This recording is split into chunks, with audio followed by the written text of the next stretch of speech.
To this story now, the Lungelo Lethu Human Rights Foundation has launched a class action suit against South African banks. It's demanding damages for the repossession and sale of people's properties for a fraction of their market value. The foundation says as many as 100,000 people have lost their homes since 1994. For more on this, we're joined by the foundation's president, King Sibiya. Mr. Sibiya, good morning and thank you very much for your time. You know, this particular suit is one that many say is long overdue, and that this phenomenon is not only taking place in the immovable property space, but also happening in the cars industry, where an individual pays their car for years, only to default closer to the end, but would have their car sold for a pittance. Just talk to us about your suit. Yeah, no, thank you so much. Thanks for the opportunity, and then also good morning to everybody. I think first and foremost, here, I think you've spoken very well, because you see the critical issue that you are faced with is a transformation of the financial sector. Financial sector has not been transformed here, because the financial sector, it must speak to people. And the financial sector must serve the community or the public, not the vice versa. But I think direct to your issue. Now, when we started this lawsuit, because I need to give you content on this lawsuit of 60 billion rand, because first and foremost, the 60 billion rand lawsuit is not primarily, but is secondary. Because what is primarily is to transform our legal system and the transformation of the financial sector by capacitating the society in terms of consumer education. So those are the three core functions that we need to deal with. So the first and foremost, I was active in 80s from the civic movement, and so forth. So that experience at least has helped us a lot in going forward in fighting these battles against the six major banks. Because you must remember, we have declared a war against six major banks for the following reason. First and foremost, we have done a research. Now, after we have realized that there are properties that are sold for as little as 1 rand. Now, a full property being for 1 rand, property being sold for 10 rand. But we felt that, this is unacceptable. There needs to be an intervention in this damage, because I call it a pandemic myself, because it's an illness, because this thing is cutting across black and white, colored and Indian, So these are problems that make us to stand up, and make contribution in the country, because Nelson Mandela, all of us, we have a responsibility of building this country. No a single person can bring this right on his own. But therefore, that is our contribution, what we have done. So after we have realized that, now this research indicates to us very clearly our legal system, especially in the sale in execution, what we call it foreclosure. It's a worse country. South Africa is a worse country when it comes to the possession of property. Let's talk about those documents. There was a bit of, apologies for interjecting, let's talk about those documents. It seems, or at least from reports we understand, there was a bit of a challenge in actually accessing the document. And among those that were challenging you was the eNCA. How true is that? When you guys wanted to access the documents on how much actually banks are selling some of these houses for? Yes. Now, that's why the critical problem was.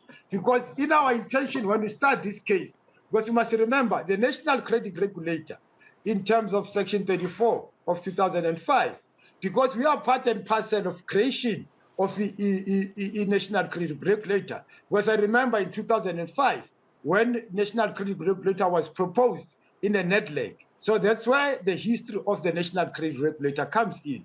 Because the National Credit Regulator was supposed to be an intervention, in assisting those poor people against their debt. But now they are doing a vice versa. Now, to come direct to your question, when we filed a lawsuit in High Court in 2020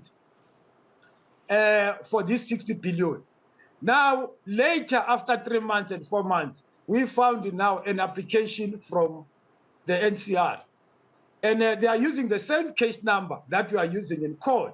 In other words, they are trying to suppress this case so that this case cannot be heard by the High Court, so that this case can be dismissed even before the actual hearing of this case. Now, the argument was to say, because you must remember, our legal team, they're always communicating with the NCR, because as a statutory authority, especially when you deal with matters related to debt, you need to deal with the national treasury regulator. You look at how big is the problem on their side, because they are statutory authority. So they need to do that. So now, after we filed that, now we are surprised. Now we have been challenged now for the following. Now they are demanding their prayer in court or a relief sought. That would know the information that we have used in this case of lawsuit of 60 billion is the information that we get it from them. And that information is private and confidential. It cannot go outside. So therefore, lastly, they praying the court that the court must compel us to bring that information back to them. In other words, if we do that, then there's no more case of class action.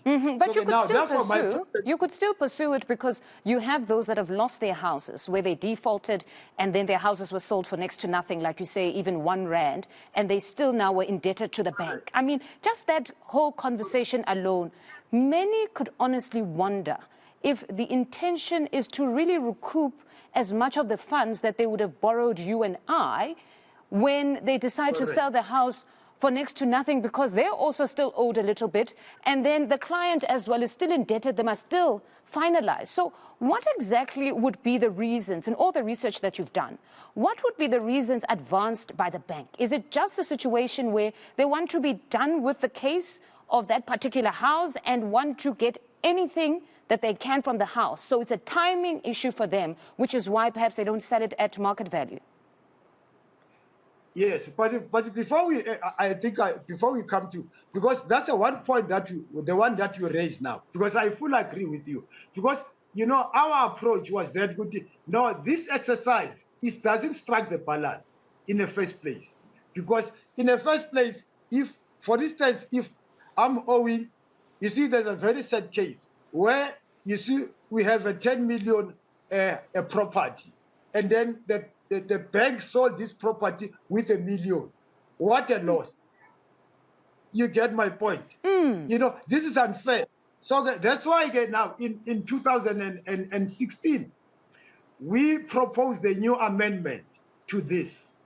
So successfully, we have succeeded in 2017 on the 22nd of December 2017, where the president now enacted a law that says now it's called Rule 46A at the High Court. At the magistrate court level, it's called Rule 43B, meaning there's no house that can be sold without a reserve price. Meaning, first thing, what we wanted is that before the house goes to auction, why we don't go to municipality and get what is the market value of the property?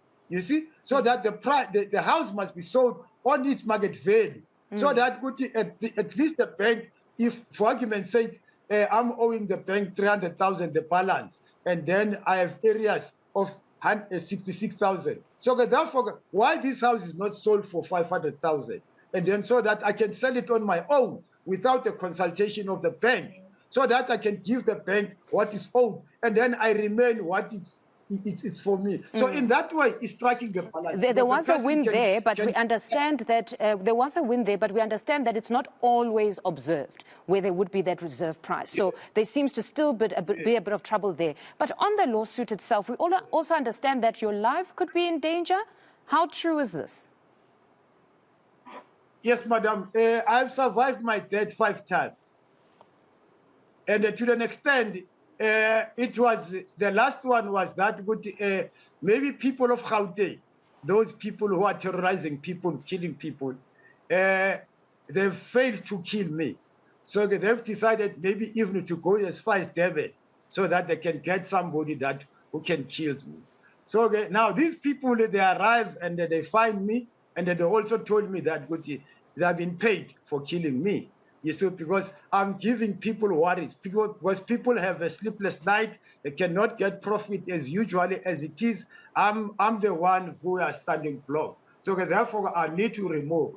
So with the God, and Jesus, I'm still alive.